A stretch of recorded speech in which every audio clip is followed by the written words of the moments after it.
উন্নয়ন পার্টি তৃণমূলকে 81,000 ভোটে হারিয়েছে, বিজেপিকে 59,000 ভোটে হারিয়েছে। আগামী নির্বাচন ইলেকশন কমিশন যখনই করুক, আমি বলছি কোনো শক্তি নেই, যদি জবরদস্তি না করা হয়, প্রশাসন দিয়ে আমাদেরকে হ্যাকেল না করা হয়, রেজিনগরের মানুষ আগামী দিনে যে ভোটের মার্জিনে আমি জিতেছিলাম তার থেকে বেশি, তা কম না, সেই মার্জিনে আমজনতা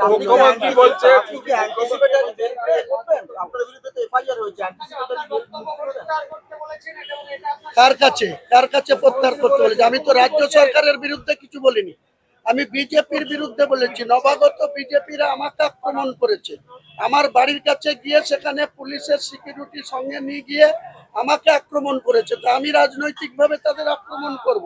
কার কাছে উনি ক্ষমা চাইতে বলছেন, ক্লিয়ার বলুন।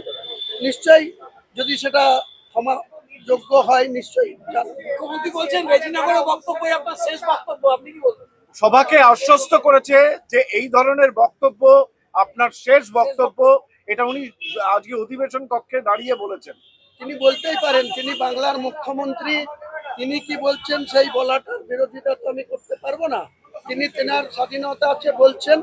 আমি আমার রাজনীতির কর্মী হিসেবে আমার যে বাই ইলেকশন হবে সেখানে আমার প্রার্থীকে জেতাতে গিয়ে আমাকে কেউ ঢিল ছুড়লে আমি তাকে রসগোল্লা ছুড়ব না। উনি এটাও বলেছেন যারা আপনাকে